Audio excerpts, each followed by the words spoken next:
I get over 100 new customers every single day. I want to show you first proof that I actually do this so you know you can trust me. And then I'm going to show you my exact business model. I'm going to show you every cog in the machine of my digital products business so you understand how this all works and how this all comes together, and then just steal it and replicate it in your own business. So let me first share my screen here, and then I just want to show you the orders that I get over a 30-day period so that you can feel really good. Like, okay, Maria knows what she's talking about. I can trust her. She knows what's going on here. So this is my, just scoot this over here. This is my Samcart dashboard. And I have it sort of like really tiny because under all of this is all the customer information, including their name and their email address and stuff. And that's just not appropriate to share. So you can see here, total orders, 3,881. But we had a big launch 2 days ago. And so I want to restrict it by 2 days and show you data over a 28-day period, because this, if I gave you this number, it would actually artificially inflate how much I do on autopilot. I want to show you the sales and customers I get automatically without any like launch work, right? Because launches can be a lot of work. And so I want you to see how the stuff that I'm doing on autopilot. And so I'm going to extract the last 2 days. Like I'm going to remove the last 2 days because I don't want to artificially skew the numbers and make it look better than I am. So we're going to restrict it by 2 days. And then you can see there, it does drop by a bit to 2,663. And I did the math for you. So over a 28-day period, we got 2,663 customers for an average of 95 new customers per day. So pretty close to my 100. And as you can see, the reason it dropped a little bit was because of a launch, but I just didn't want to include it. I want to just keep it really, really honest and just like, here's what we do. And it's fine. So let me pull up the iPad here. And then I want to kind of walk you through the business model, show you what this looks like, big picture. So let me show you what this looks like. All customers of mine, all 95 of those customers, go through a process that looks like this. There's 2 different starting points, and then they meet in the middle and go through the same process. And so all my customers have either watched an ad or watched free content of mine. That's the first stage. Now, free content is organic, Instagram, Facebook, YouTube, the free content stuff that I don't pay in dollar amounts to get people to watch. Now, I obviously put a lot of work into it. It's actually a lot more costly all in all than ads because it's just it's labor intensive. But content, another word for content is like media. Paid media is considered advertising. And then media that's not paid is like organic content. So all of my people, all of those 95 people, think about like, it'd be fun if I could get 95 people. Just duplicate this a bunch. But let's just imagine a lot of people, right? All of these guys, these 95 customers, they're either doing one of these things, again, all automatically. This is all stuff that's like fully autopilot. They're all doing this during the day. So there's 95 people that go through this journey every single day, which is really crazy when you like think about it that way. Then after that's where the differences end. Either they come from paid content or free content. Then everything gets very identical. They all go to a landing page. Then they go to a checkout page.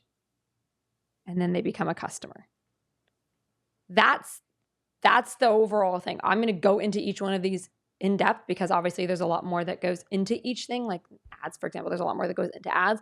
But big picture, this is the journey that all 95 of my daily customers go through. They see a piece of content, they get taken to a landing page, they get taken to a checkout page, and then they buy. Crazy when you think about it that way.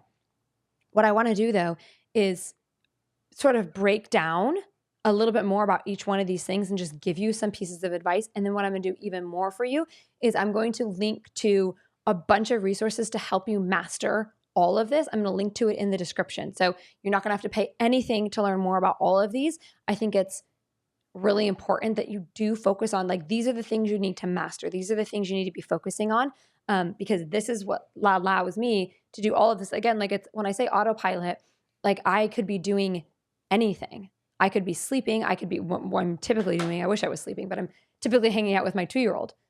And whether or not I work that day, 95 people are going to come through this and go through the systems and automations that I've built and buy from me. So a couple things with ads. I'm going to put in the description a 75-page manual that I want you to follow. It's free. I'm just going to give it to you, but it's basically a manual on how you're going to run ads, even if you don't have any money. Like the way that we teach you to run ads is you only have to start with $3. Then you take that $3 and you turn that into $15, or you turn that into $7, and then you use that $7 and turn that into $21. So we get our ads to pay for themselves. That's the most important thing that you need to understand, is that ads are not hard. You do not have to be super tech savvy to run ads, and you can start with $3 a day. So if you're spending money on coffee, if you're spending money on literally Uber Eats or whatever, like this is a way better use of your money. And once you put those initial dollars in, we teach our students how to turn around and become profitable so that you're not losing thousands of dollars or even hundreds of dollars on ads. You want your ads to pay for yourself. The manual that I'm going to link in the description below is going to teach you how to do that. So big things with ads, $3 a day to start.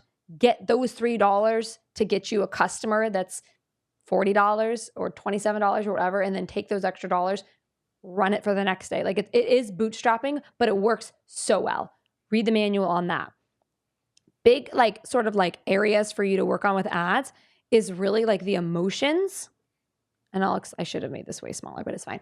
Like the emotions of running ads is what keeps people from doing it, and what keeps people from scaling it more than anything else. I see people turning off profitable campaigns because they're freaking, like the emotional mindset game of running ads will mess you up way more than anything else. Facebook makes it really easy to actually run ads. The little guide that I'm going to give you in the description is very easy to follow. Don't let your emotions get in the way. Don't let your limiting beliefs get in the way of running ads. Don't let your fear of like, well, what if it doesn't work get in the way? Or, oh my gosh, XYZ problem. Like Rose breaks down what to do in every situation for the ads. And so at that point, when you're given that much level of guidance, the only thing that's going to get in the way is you, but that's often what gets in the way with ads, because people have all these like weird feelings that come up and keeps them from properly scaling. So please get a control on your emotions. Please get a control on your fears. Please get a control on your knee-jerk reactions to things, because ads will test you mentally. But if you can ride that out, you will have a reliable form of traffic. You will have a reliable form of getting leads. You will have a reliable form of getting customers. And it's less work than the organic. I'm about ready to talk about the free stuff. I do the free stuff, right? Like my sister Rose runs all the ad stuff. I do the organic stuff. It's a son of a bitch to do. Like I like doing it. I think I'm good at it, but the consistency that the algorithms require is no joke. It's a lot of work. If you've done any kind of organic content, And so, I like both. Like like I said, like my customers come from both. But most of you aren't doing this whole section at all. Most of you are just sort of like missing out on a lot of revenue, and you're stuck in the hard zone. The free stuff's the hard zone. The ads are the easy part, in my opinion. So having done both. So that's what I want to say about ads. Check the description out for that free manual and just follow it, and understand that Facebook, they want it to be easy for you to run ads. They want it to be easy for you to make money, because if you make money from their ads, you stay and pay them more advertising dollars. So they make it really easy. All right, free stuff now. The thing I like about free, it's a lot of work, but I like it because if you do it right, it's profit. Like I profit 20, I show proof in another video. I'm happy to pull up proof if people want in the comments or whatever, but I make $2,493. That's what it was. I can just pull it up. I'm just going to pull it up because I know people in the comments are going to want to see proof. So let me just do that really quick. Look a little crazy. Okay, there we go. So this is the proof here. I got a document together. $2,433 per reel. This is profit. This is organic profit. This is my Hyros.com software that tracks all the money I make. IG and Instagram together are basically $600,000 over the last 6 months. And then I published 246 reels. So you can basically do the math on that, which I think I do in the document a teeny bit later on.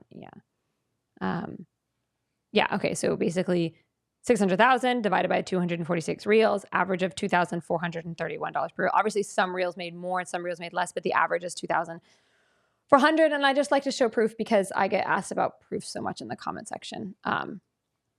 of every platform, which I get. I mean, it's a lot of money. I do get it. So that's why that is why I like free, because yes, it's labor intensive, but it's 100% profit. I spend $100,000, $70,000 to $100,000 per month on ads. So it's easier, but I pay for it in the dollars. So free is good. Free is profitable. Free is, it's good too. Like I do both. I think you need to do both. I don't want to put one down to push up the other. I do both and make money from both. There's just pros and cons is all. So with free, couple of things. One, focus on one platform. If you guys have been in my world for a while, you know I talk about that. Do not be repurposing content for all the platforms. Do not be trying to grow a bunch of platforms at once. I'm linking to a training on how to go viral. I'm very good at going viral organically. I just had yet another reel get almost 2 million views. That one reel got me something like 17,000 followers when I checked last. One reel, 17,000 followers. I'm just really good at not to toot my own horn, but I'm just really good at going viral organically, especially on Instagram. And so I made a video on like what to do to go viral, how to go viral. And that's, again, it's a 15-minute training. I'm going to link to it in the description below as well, because I think you should watch that if you're focusing on organic content or you just want to know how to do it better. There is nothing more demoralizing on the face of the planet, in my opinion, than working really hard at organic, which is a lot of work, and then getting crickets. Nothing will kill your mojo more quickly than not going viral or not having reels pop off or doing all this work and then like not seeing results. That's so discouraging, and I do not want that for you. So number one, focus on one platform. And then I would say, like, honestly, I know this is like, it's cliche, but let me just tell you, like, the consistency thing is no joke. If you think, you know, like if you miss a credit card payment and it like dings your score, and it's like, okay, I lost 25 points or I don't know, whatever it was. I don't really have debt. And so I did, trust me, I had like $100,000. And I think I remember like one time I missed a medical bill and it like dinged my credit score by 25 points. So whatever it dings you for, my perception is that it dings you, the algorithm punishes you so much more for missing a schedule, like a day you're supposed to publish, than the credit system does for your credit. Meaning it is more important for you to stick to your content schedule in a hypothetical world than it is for you to make your credit card payments. Now, obviously, like there's the reality, but in terms of how you are dinged, how your score is affected, your algorithm punishes you so much more for missing a scheduled day than anything I've seen. It is so hard to rebuild the momentum. And I know because I've stopped posting I need a break. It's a lot of work. And so I take a break and I'm like, man, this break was not worth it, which is crazy. Now, that doesn't mean you have to post every single day, but it doesn't mean you need to be consistent. And so what I teach my students to do is like start by just posting every Wednesday, and just like every Wednesday, 7 a.m., be reliable, and then work up to posting more. It is way worse for your algorithm credit score to post and stop and post and stop. And trust me, I know, because I've had to like resurrect my account several times. It's not worth it. So start slow and manageable and work up to it. People get so excited about posting. They get so excited about creating content. They get that like spike of like, oh, I'm excited to do this, which I get. But then like you post 5 times a day and then the algorithm, or post 5 times a week, and then the algorithm expects you to keep posting 5 times a week. And then you're heartily punished by not doing that. And so the consistency thing is really important. I highly recommend you watch the training that I'm going to put in the description for how to like go viral, what you should, like, I talk about hooks. I talk about a whole bunch of stuff on like how I go viral. I break it down and share a bunch of stuff, and it's very helpful. And so if that's the area you need to work on, go do that. With the landing pages, I have 2 video resources that I want you to watch where I go over landing pages and checkout pages and show why we have a very good conversion rate. The average is 1% to 2%. Some of our, again, like that, our average over all landing pages and checkout pages is 4%, which is very, very good. So it's 4 times or at least double industry average. So we're at least twice as good as everybody else, if not 4 times as good. And that is at massive volume. What you might not understand, because you're still growing your business, is that typically when you send more traffic to a page, the conversion rate goes down. And so the fact that we have thousands and thousands and thousands and thousands and thousands of visitors and can still maintain a very strong 4% conversion rate tells us that we're doing a really good job. Some of our pages convert as high as 6%.